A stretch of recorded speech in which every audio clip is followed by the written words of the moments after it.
Salut tout le monde, on se retrouve pour le bilan de la saison koh le totem maudit. Plein de choses à dire, moi j'ai bien aimé la saison, on va voir ça tout de suite.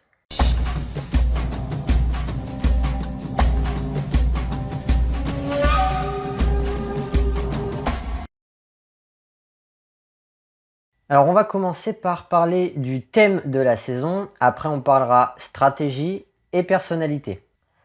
Donc le thème c'est la présence d'un totem maudit qui symbolisait un handicap pour l'équipe perdante et ou le candidat perdant. Alors c'était soit des handicaps sous forme de bonus pour l'équipe gagnante, du style le droit de s'entraîner à l'épreuve d'après par exemple, ou le plus souvent des handicaps sous forme de malus avec beaucoup de déjà-vu en fait, pas grand chose de nouveau. Ils ont juste accentué le phénomène, mais les votes de pénalité pour les derniers d'épreuve, on connaissait déjà. Et finalement, c'était surtout ça, puisque les bracelets maudits, c'était ça. Et après la réunification, il y avait régulièrement des votes de pénalité aussi.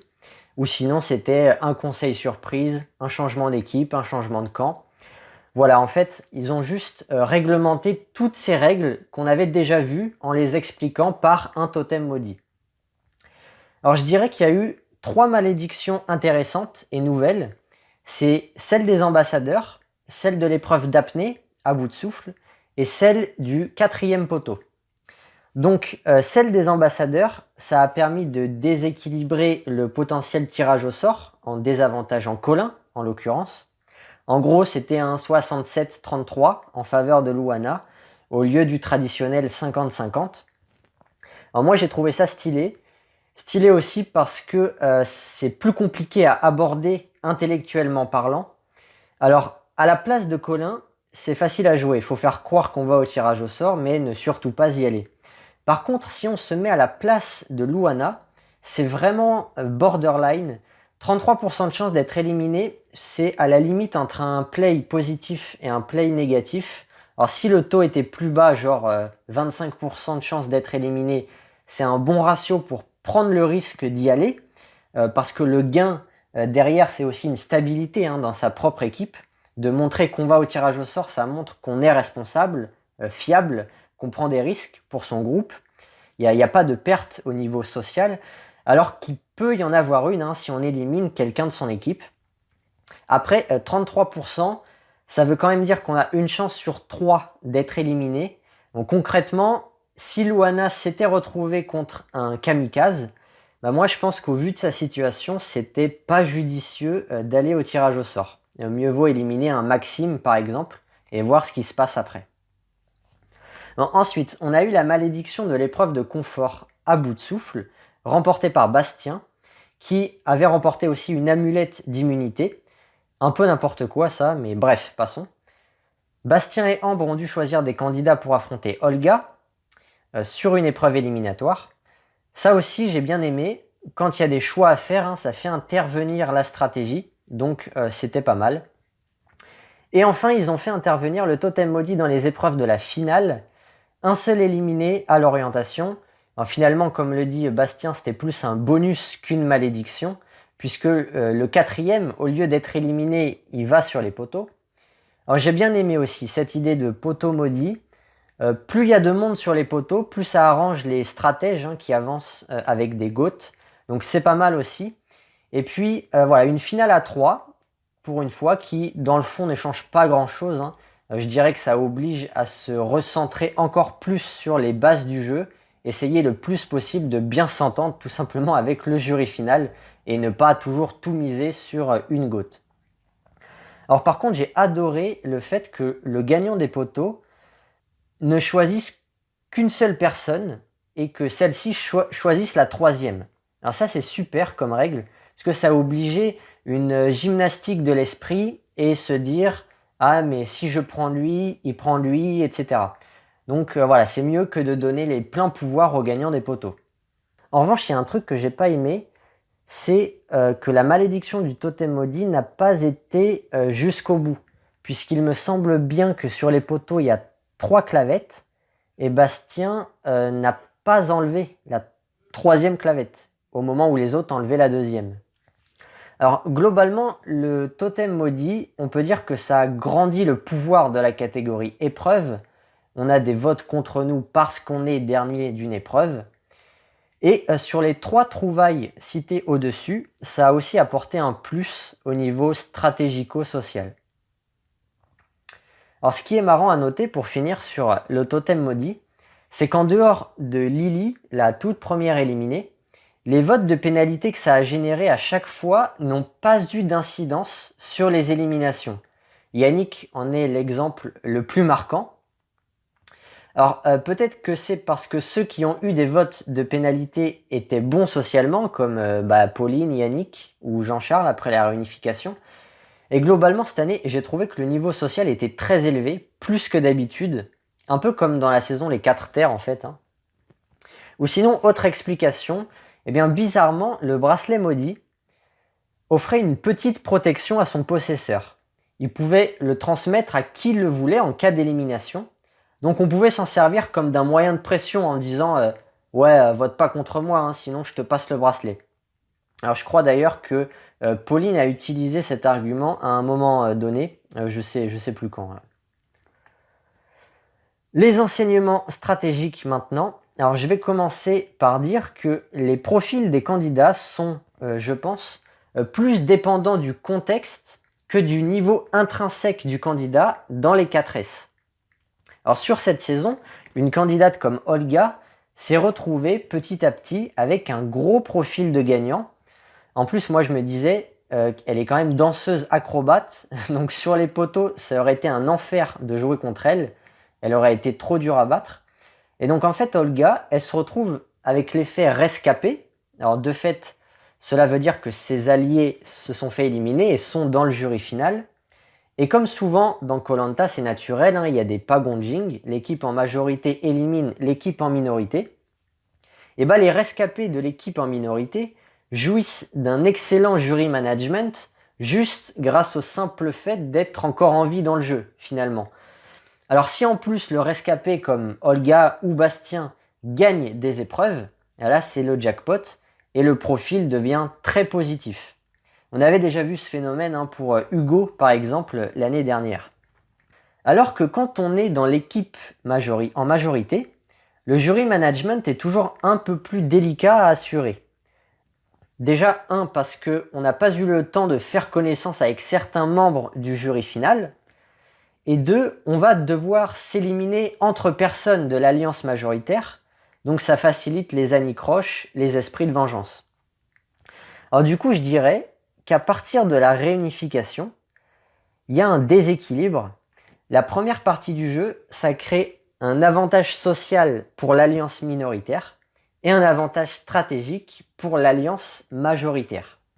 Donc par exemple, si personnellement notre défaut c'est plutôt le social, ça peut se révéler peut-être plus intéressant d'être à la réunification dans l'alliance minoritaire où on pourra cumuler notre capacité stratégique, si on en a une, pour survivre, et notre bon social donné ou accentué par le contexte. Alors tout ce que je viens de dire, ça ressemble au triangle de Karpman. Alors, c'est un outil qui décrit ce qu'on appelle des jeux psychologiques. Il y a 3 positions sur le triangle, la victime, le persécuteur et le sauveur. On pourrait dire que l'équipe minoritaire qui se fait décimer, ce sont des victimes. L'équipe majoritaire, ce sont les méchants persécuteurs. Et le jury final fait office de sauveur, en fait, pour sauver les rescapés des victimes. Après, dans cette saison, on a vu la difficulté que c'est d'éliminer des profils de gagnants, avec l'exemple de Luana. Alors théoriquement, c'est mieux que les candidats qui sont les plus susceptibles de nous empêcher de gagner soient en dehors du jeu, sauf qu'on touche ici au point clé du jeu de Koh Lanta, mais comment les éliminer sans ternir notre image? Et dès que Luana s'est fait éliminer, ça discute dans le jury final, et c'est une élimination qui, peu importe les circonstances, dégrade inévitablement l'image de ses anciens alliés qui ont participé à son élimination. Donc finalement, gagner des épreuves, c'est doublement positif. Premièrement, ça booste notre profil de gagnant, évidemment. Et deuxièmement, ça oblige nos adversaires à faire un choix entre nous laisser dans le jeu et nous battre à la régulière sur les épreuves éliminatoires, les épreuves de la finale, ou alors tenter de nous éliminer en ayant au minimum une perte de sa bonne image aux yeux du jury final. Alors moi j'ai tendance à penser que si on fait les choses bien, on peut se permettre d'éliminer des profils de gagnants. Alors après ça se discute, faut voir au cas par cas avec le contexte. Mais en tout cas pour parer à la petite perte d'image occasionnée, il faut assurer le coup avec, je pense, une ou plusieurs GOAT. Alors soit une GOAT stratégique, c'est-à-dire qu'on se cache derrière quelqu'un de plus affirmatif que nous et qui endosse, sans le vouloir souvent, le rôle du méchant qui a manigancé l'élimination du dit profil de gagnant. Soit une GOAT sportive, quelqu'un qui est clairement plus nul que nous sur les épreuves. Alors par contre, si jamais on arrive dans les 2 derniers ou dans les 3 derniers et qu'on ne gagne pas, malgré la GOAT sportive, c'est qu'on a sous-estimé le niveau bleu de la spirale dynamique du jury final et qu'il ne fallait pas éliminer les autres profils de gagnants pendant l'émission, il fallait se retenir.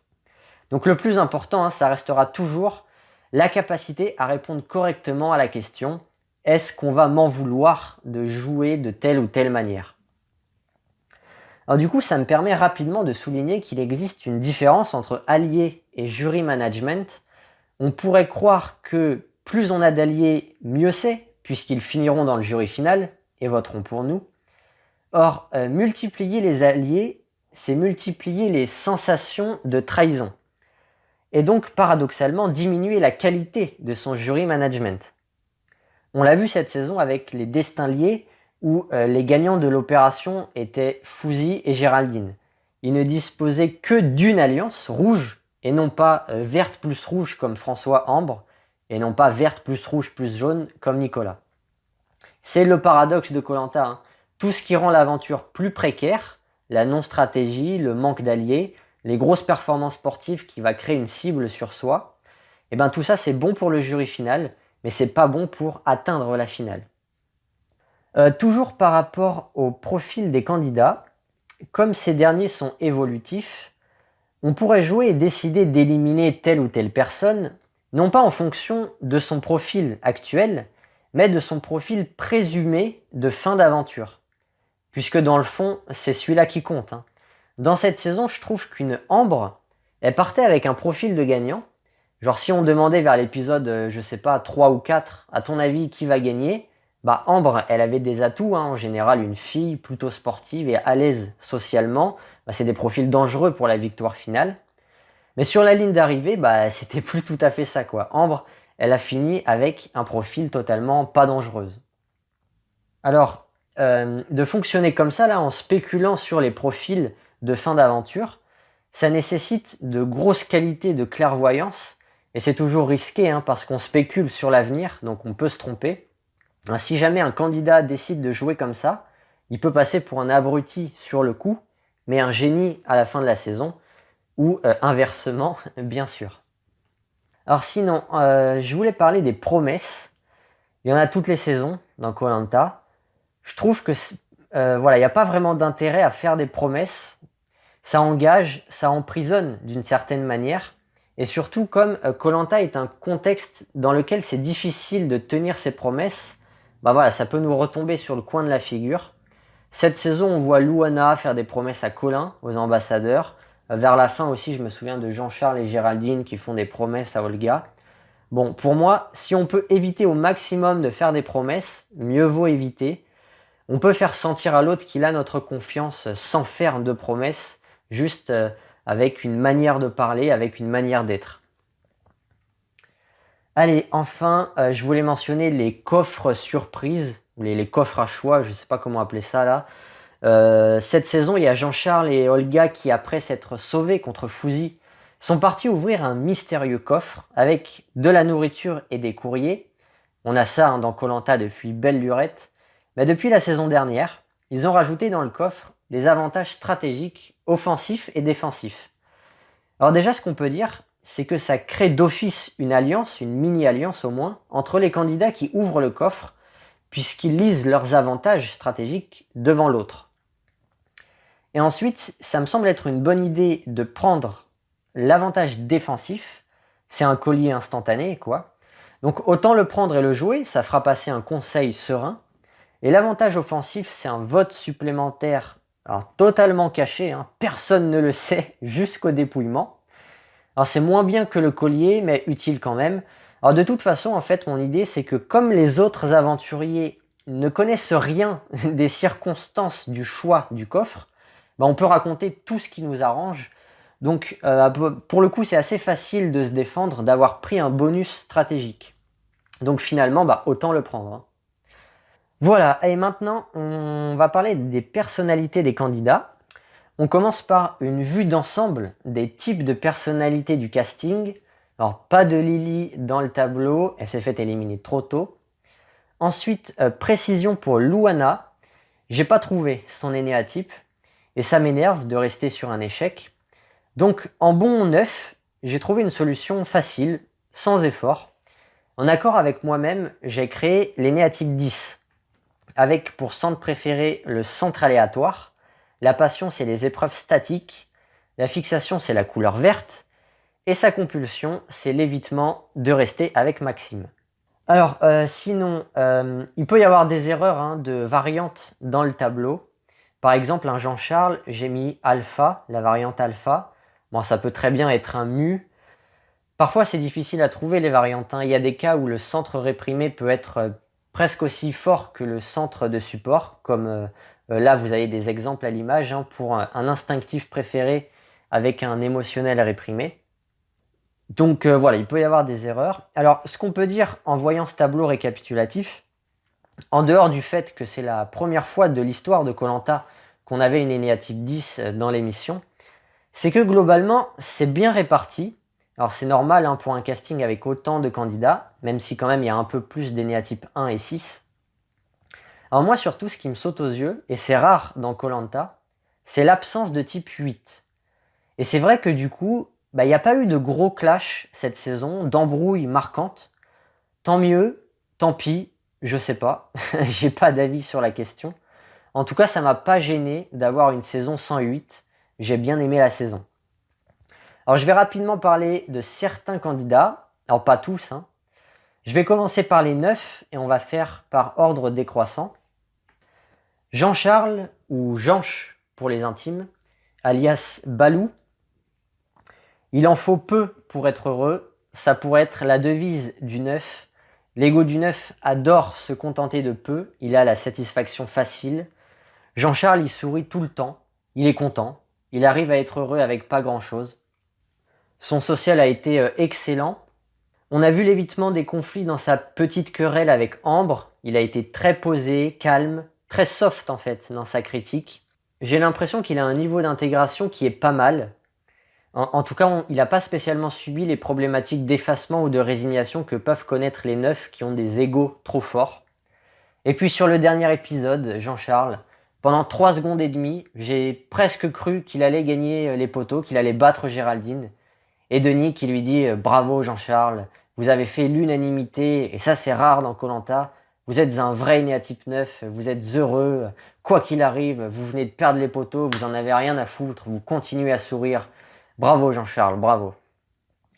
Ensuite, Bastien, alias l'ex de sa meilleure amie. Alors Bastien a un style plus terne, hein. Lui il souriait pas souvent. Bon, il jouissait quand même d'un très bon social, il a réussi à se faire apprécier des autres. Mais le co-gagnant de cette saison de koh est bien quand même un énéatype 9.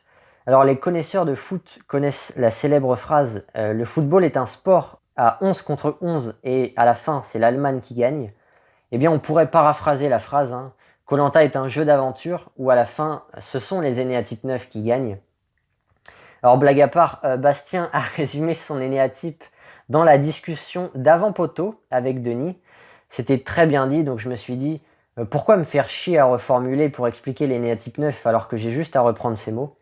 Donc voici ce qu'il a dit pour ceux qui l'auraient loupé. Quand j'étais petit, j'étais extrêmement nerveux. J'étais un peu bagarreur avec mes frangins et ma sœur. Mes amis pensent que je suis toujours heureux. J'ai toujours cette manière de ne pas montrer mes faiblesses et ne pas montrer mes angoisses ou mes problèmes pour que la vie soit plus facile. Ensuite, à une question sur qu'est-ce qu'il va faire de l'argent, il dit qu'il va faire un voyage, mais que pour le reste de cet argent, j'avoue ne pas y avoir pensé. Je pense que je trouverai des choses à faire avec. Alors, je crois que c'est assez clair, hein. Le centre instinctif est préféré. Il est nerveux, mais il paraît calme. La problématique autour de la colère s'est bien vue pendant les épreuves, notamment l'orientation. Il se crie dessus, il explose son bâton, il est un peu bagarreur. Le 9 n'essaye pas d'éviter l'agressivité, hein. Quand il est dans une ambiance amicale ou en famille, il peut être agressif et se bagarrer.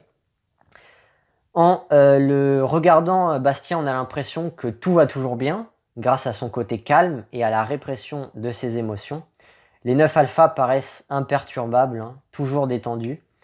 Et tout ça, c'est fait pour que la vie soit plus simple, soit plus facile. Plus c'est simple, moins il y a de conflits. Alors derrière, on retrouve la paresse mentale encore, hein. Je sais pas quoi faire de l'argent si je gagne, on verra plus tard. Voilà, donc lui, c'est sûr, c'est bien un 9 alpha. Et Bastien, c'est un profil qui aime bien la production. On retrouve souvent dans koh des grimpeurs cascadeurs, hein, qui aiment la nature et qui sont très gentils. Alors petit flashback, c'était le cas d'Hugo, le gagnant de la saison 12. Il y avait Sébastien dans la saison 17, Aurélien de la guerre des chefs, Jonathan des armes secrètes. Et à chaque fois, c'est des neufs. Toujours le même style, hein, très bon socialement, sportif, mais complètement à l'ouest, à la ramasse, stratégiquement parlant. Ensuite, les Énéatypes 7. On commence par Nicolas, alias le bouffon du roi. Alors pour le coup, Nicolas, c'est la caricature de l'Énéatype 7. Il a fait une aventure divertissante, pour lui comme pour nous, et il permet d'illustrer merveilleusement bien le point faible stratégique du 7, l'éparpillement. Il est resté longtemps dans son rôle d'espion secret, officiellement dans l'Alliance jaune, officieusement dans l'Alliance verte à l'intérieur de l'Alliance rouge. Le 7 n'aime pas se fermer des portes, il recherche le plus de liberté possible. L'intégration amène aussi à vivre la liberté, mais c'est pas la même, hein. L'ego du 7 cherche à fuir toutes les contraintes. C'est un désir de liberté qui naît d'une perception trop exagérée de la souffrance. Donc c'est une liberté qui coupe de la réalité. On va passer à Stéphanie, une 7 mu, alias la porte-malheur vivante. Drôle pour une croupière, hein. Bon, alors j'ai mis ça pour rigoler, mais n'oublions pas qu'elle a pioché une boule blanche quand même à un conseil contre Benjamin. Stéphanie, elle est intéressante pour ses rationalisations sur son dernier épisode. La rationalisation, c'est le mécanisme de défense préféré de l'Énéatype 7. Donc Stéphanie, elle pense qu'elle ne va pas piocher de boule noire pour la énième fois. Elle a des biais d'optimisme en fait, hein. Sur la dernière boule noire, c'était le 17e jour. Et elle nous dit que comme c'est son numéro préféré, elle ne piochera pas la boule noire. Voilà, le 7, c'est un mental, donc il a besoin d'explications. A priori, il y a du violet dans l'air, hein, chez Stéphanie. Donc ça donne ce genre d'explication superstitieuse. Explication foireuse, hein, bien sûr. Elle a pioché la boule noire. Autrement, le conseil du premier épisode a montré Céline se faire éliminer et formulé une batterie de critiques contre Stéphanie en disant qu'elle est venue en vacances, qu'elle pense qu'à rigoler, à s'amuser. Voilà, c'est tout à fait le genre de reproche que peuvent recevoir les 7 un peu trop désintégrés. Alors c'est pour ça que j'avais appelé le point faible social du 7 l'immaturité. Et maintenant, on va passer à une candidate de type 6 alpha à L7. C'est Ambre, alias la maman de 93 tortues et du mental de Jean-Charles. Oui, hein, parce que c'est grâce à elle que Jean-Charles a retrouvé des couleurs en terminant haut la main deuxième de l'épreuve éliminatoire. Un sentiment de toute puissance envahit Jean-Charles et il termine l'aventure en trombe avec une brillante victoire à l'orientation et une presque victoire au poteau. Merci Ambre. Alors pendant longtemps, j'ai cru que Ambre, c'était une 7. Juste parce que son centre mental préféré est largement visible et qu'elle est très joviale. Sauf que c'est pas comme ça qu'on type les gens en fait. Alors parfois on aura quand même raison. Souvent c'est les mêmes comportements qui reviennent chez les énéatypes. Mais parfois on va se tromper. La joie c'est comportemental et il n'y a pas besoin d'être un 7 pour être joyeux et plein de vie. Alors idéalement il faut des exemples de passion, de fixation et de compulsion pour être sûr d'un type. En l'occurrence pour Ambre, aucun exemple d'intempérance à mes yeux, la passion du 7. J'ai essayé toute la saison de déceler les maigres indices qui me faisaient penser à l'évitement de la souffrance. Et avec le recul, ce que j'ai récolté, c'est ridicule. Au contraire, son aventure ressemble à celle d'une 6. On s'intègre bien partout où on passe, on tisse des liens forts, on reste soudés. En fait, j'ai tilté qu'elle était peut-être pas 7 en repensant globalement à son aventure. Et puis, je me suis rappelé qu'au confort qu'elle a partagé avec François en début de réunification, alors c'était une douche avec du shampoing, brossage de dents et tutti quanti, elle arrêtait pas de dire « Je pensais pas qu'une douche me ferait autant de bien ». Et je trouve que ça va pas dans la bouche d'un 7. Le 7, comme on l'a vu, il a plutôt des biais d'optimisme. L'anticipation négative, c'est la spécialité du 6. Quelqu'un qui se dirait une douche, ce serait pas mal, mais sans plus. Et c'est sur le coup qu'elle se rend compte que non, non, c'est génial. Alors, autre moment, il y a le mini-conflit avec Jean-Charles. Ambre dit qu'à cause de ça, elle n'a pas dormi de la nuit. Elle y a repensé toute la nuit. Le 7, il fuit la souffrance. Quand quelqu'un vient le faire chier, il va vivre des transes hypnotiques d'amnésie pour oublier ce moment pas agréable. Et ici, c'est l'inverse qui s'est passé. Ambre, elle est restée bloquée sur une réflexion négative et elle l'a ressassée. Et puis bon, sa réaction est vraiment soft face à Jean-Charles. Et en plus, voilà, la peur est quand même bien visible. Donc je dirais que le type 6 lui sied parfaitement.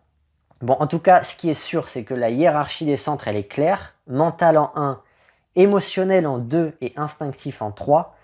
À chaque fois que Denis décrit des conforts, c'est elle que la caméra montre. Elle gigote dans tous les sens, elle est incapable de masquer ses émotions, de masquer son plaisir anticipé de participer au confort décrit par Denis. On va voir maintenant une 6 alpha à L5 avec Zeta, alias la menteuse professionnelle. Tout le monde ou presque à un moment donné cru qu'elle possédait réellement un collier, peut-être même elle.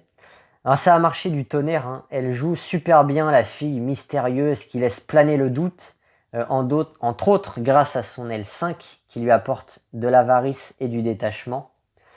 À la base, cette histoire de collier inventé, c'était pour sauver Céline. Et oui, Zeta est loyale, elle fait son devoir envers les personnes qu'elle apprécie, elle se lie avec Céline, elle cherche à la sauver pour ne pas rester seule sans elle. Ensuite, au départ de Benjamin, elle pleure, elle perd encore quelqu'un qui faisait partie de son groupe, c'est douloureux pour une 6. Quand elle-même se fait éliminer, elle tente du mieux qu'elle peut d'aider Yannick, une autre personne avec laquelle elle s'est attachée, en faisant croire que Yannick détient désormais son collier. Ce qu'on voit également chez Zeta, c'est sa réaction quand elle apprend qu'elle est éliminée aux ambassadeurs. Elle ne comprend pas la situation. Colin avait fait une promesse. En fait, c'est le centre mental qui bascule. Ce serait déviant de penser que Colin n'allait pas tenir sa promesse. Et elle lui reproche de ne pas avoir respecté ses dires. C'est des reproches bleus en termes de spirale dynamique, un niveau qu'affectionne généralement le 6. Lui, il est loyal, il aimerait bien que les autres le soient aussi. N'oublions pas enfin qu'elle danse magnifiquement bien le breakdance. Ça aussi, c'est très caractéristique des 6. Non, je déconne. Les 6 ne savent pas danser en général. Ensuite, Franck, alias iRobot. Pour une fois, on avait un 5 dans le jeu. Comme c'est rare, j'ai fait une vidéo sur lui. Donc si vous ne l'avez pas vu et que ce mystérieux bonhomme vous intrigue, vous pourrez aller voir la vidéo en suivant. Les 4 maintenant, on commence avec Benjamin, alias le stratège déprimé qui chaussait du 39. Alors, le 4 n'est pas un être humain normalement constitué. Par exemple, Benjamin, c'était un comptable qui travaillait avec des post-it. Et je pense que ça l'a desservi dans koh Lanta. Il a bien eu l'idée de regarder qui avait des grands pieds en vue des poteaux, mais comme il n'avait pas de post-it sur lui, il n'a pas pu retenir toutes ces infos et ça l'a déprimé. Alors dans son élimination, il n'a pas vraiment essayé de se sauver. Ça ressemble beaucoup au comportement autodestructeur entre guillemets auquel peut se livrer le 4 à cause de son style de jeu intrépide. En plus, en partant, il dit qu'il n'aurait pas été capable d'aller convaincre les autres de voter un tel ou un tel, je ne sais plus qui exactement. On reconnaît un manque d'espérance qui est une caractéristique commune à tous ceux qui répriment le centre instinctif. On n'a pas foi en l'action, on n'imagine pas que l'action va faire changer les choses. Alors ceux qui vivent le plus cette problématique, ce sont les 9 qui ont une forte attirance pour la fatalité, et aussi les 4 alphas, puisque le manque d'espérance rentre en résonance avec la fixation de mélancolie. Le 4 peut aimer se sentir triste en se disant « de toute façon je suis nul, j'y arriverai pas, c'est pas la peine ». Olga maintenant, alias meilleure en VO qu'en VF. Olga, il y a un épisode vers le début où elle perd des chaussures. Ça l'a affectée, elle a vécu ça comme un drame, dit-elle. Donc elle a pleuré. Alors après, elle s'amusait sur le camp à faire des acrobaties, des roues, etc. Quand elle gagne l'épreuve de l'équilibre sur l'eau, elle crie de joie. Quand elle finit la dernière épreuve d'immunité, elle saute partout, elle finit par se blesser à la cheville d'ailleurs. Donc le centre instinctif me semble en support du centre émotionnel. C'est une 4 mu. Vers le début du jeu également, il y a eu une anicroche avec Yannick. En extrapolant un peu, on reconnaît le point faible social du 4, la tendance à la victimisation dans le comportement d'Olga. Elle disait que Yannick lui faisait peur. Bon, il n'y a pas eu de sanction, ça s'est bien passé malgré tout pour elle. Et puis à la réunification, elle était dans un rôle d'outsider qui a perdu ses alliés. Donc c'est une altercation qui a été sans lendemain. Après, Yannick, alias le collectionneur de bracelets. C'est un 3. Alors la variante, je suis pas sûr, mais plutôt 3 alpha, parce qu'au tout début, il est quand même bien naïf. Seta lui dit « j'ai un collier » et il se dit « ah bah ok, t'as un collier ». Il la croit aveuglément. Alors, Yannick était très attiré par la victoire. À la toute première épreuve, Denis annonce que 2 équipes sur 3 iront au conseil. Et Yannick dit à ses coéquipiers « on gagne, fin, il n'y a pas de question à se poser, on gagne ». Il n'envisage pas autre chose. Le point faible social du 3, c'est l'autoglorification. Ça va de ce côté-là. Yannick était bon socialement, il n'a pas vraiment eu de problème, même si on décèle le squelette du dit problème, puisque par exemple, quand il gagne, je ne sais plus quelle épreuve, avec les Turung, c'est les violets, à vous, t'avais oublié. Bref, il y a une célébration où il joue au golf, célébration qui vient de Yannick, puisque dès l'épisode 1, il avait envie de la faire. Et puis même quand il perdait, Yannick, il disait « non mais je sais ce que je vaux ». Voilà, il gardait une image positive de lui-même. C'est pas parce qu'il a des bracelets maudits autour des poignets qu'il se sent inférieur aux autres, rien du tout. Il y a un côté narcissique chez le 3. Il se voit comme des gagnants, donc si jamais ils perdent, soit ils l'oublient, soit on s'en fout, soit c'était pas important, soit c'est la faute à tel ou tel élément extérieur. Mais il n'y a pas de remise en cause interne. Sa compulsion l'oblige à trouver des explications extérieures. Dans sa tête, c'est pas un loser, le 3. S'il réussit, c'est grâce à lui, ou c'est lui, on devrait dire. Et s'il échoue, c'est pas à cause de lui. Le 3 a une perception aiguë de tout ce qui va dégrader son image. Et dans l'épreuve des poteries à casser, il y a un moment où François, qui vient de passer, n'a pas pu voir le saut de Yannick et demande ce qui s'est passé. Quand Yannick entend que les rouges discutent de lui négativement, en soulignant que ça fait déjà 2 passages et il n'a même pas effleuré une poterie, ça va l'énerver et ça va booster Yannick. La compétition, ça motive le 3. Le 3 a une motivation qui vient surtout de l'extérieur. Quand ses performances sont observées et visibles, ils sont tout de suite plus performants. Et à la fin de l'épreuve, c'est Yannick qui explose la dernière poterie et il regarde fixement pendant 3-4 secondes François, quand il revient, avec fierté, avec vanité, histoire de dire « c'est moi qui l'ai cassé, c'est moi qui l'ai fait, c'est moi le meilleur quoi ». Allez, maintenant, on arrive à un moment important dans cette vidéo. Mettez bien votre chemise pour écouter ce qui va suivre. On va parler de Maxime, alias la 8e roue du carrosse, comme dirait Napoléon. Et oui, il a servi de fusible pendant toute son aventure pour l'Alliance verte et il a fini par se faire dégager au destin lié. Mais voilà, Maxime, c'était le fusible des rouges. On doit prendre un risque? Ok, on met l'aventure de Maxime en péril. Au pire, il se fait éliminer, c'est pas grave, hein. De toute façon, il est relou, donc même tant mieux, hein. Et oui, Maxime s'est distingué par son mauvais social, par le sous-type social du 1, qui s'appelle inadaptation sociale.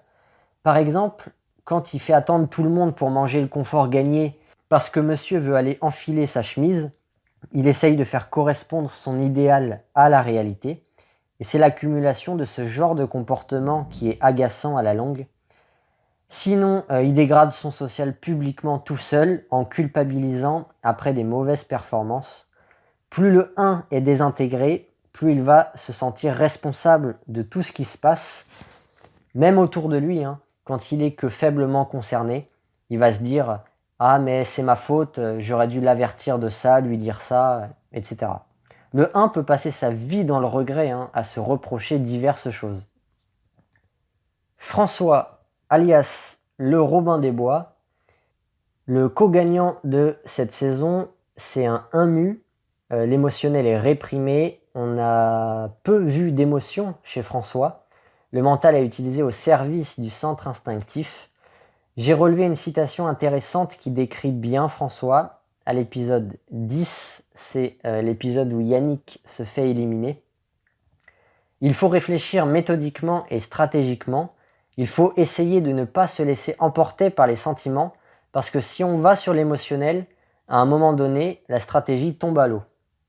On reconnaît au passage le style de communication enseignement-sermon du 1 puisqu'il abuse des « il faut que ». Alors la problématique autour de la colère est visible, hein.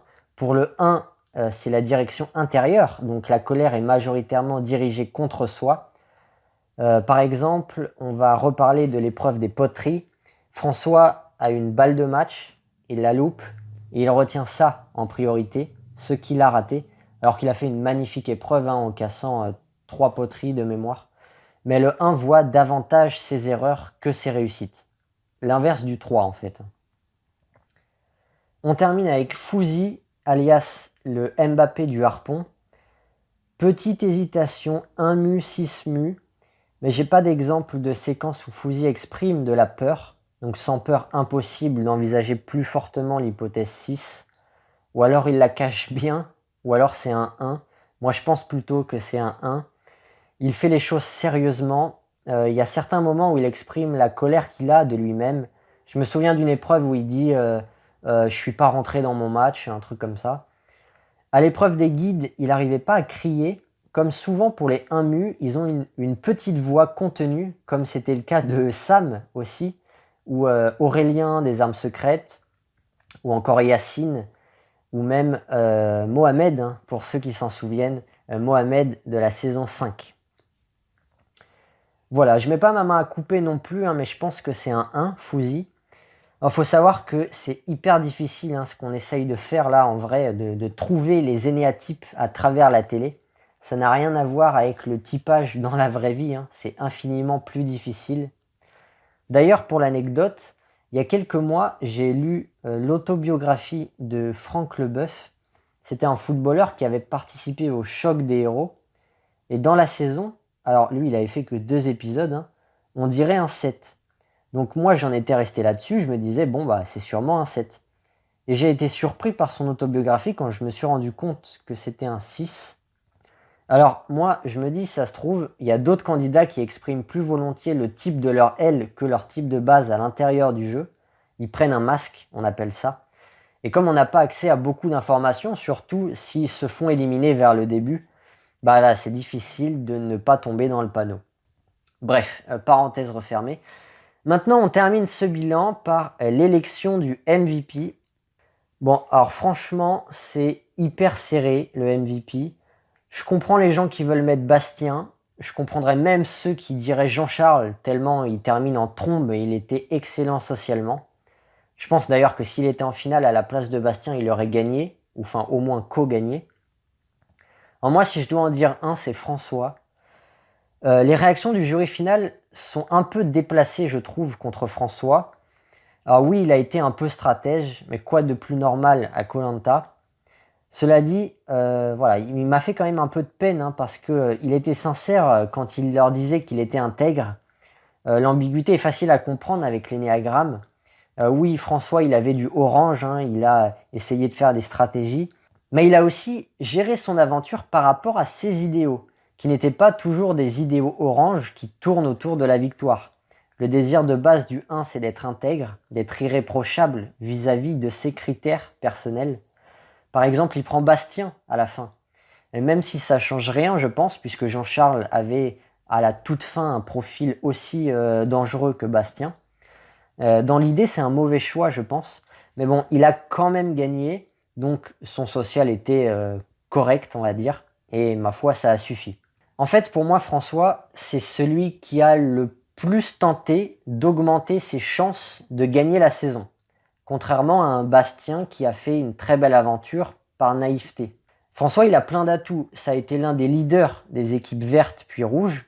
Il a tissé une alliance solide, tellement solide que Nicolas, pourtant jaune, lui servait d'espion après la réunification. C'est tout de suite plus facile, hein, de savoir contre qui voter. Il avait cherché et trouvé un collier d'immunité avant la réunification. Il est constamment sur ses gardes stratégiquement. Il n'en faisait pas trop, juste des réflexions basiques et simples. D'une manière ou d'une autre, il s'est servi des destins liés pour enlever Luana de l'équation. Et sportivement parlant, c'est l'un des meilleurs de la saison, si ce n'est peut-être le meilleur, si on mélange toutes les épreuves collectives et individuelles. Et enfin, socialement, comme je l'ai dit, voilà, rien de particulier à dire, c'était pas le meilleur dans ce domaine. Mais par rapport à son énéatype, c'est déjà pas mal, hein. Et voilà, comme j'ai dit, ça suffit puisqu'il a gagné. Il a géré, donc voilà, pas besoin non plus d'être un foudre de guerre sociale, hein, pour gagner koh. Voilà, la vidéo va se terminer là-dessus. Donnez-moi vous votre MVP dans les commentaires. J'attends vos réactions de manière générale. Dites-moi si vous avez aimé la vidéo. Je vous remercie d'avoir regardé et à la prochaine. Maratane.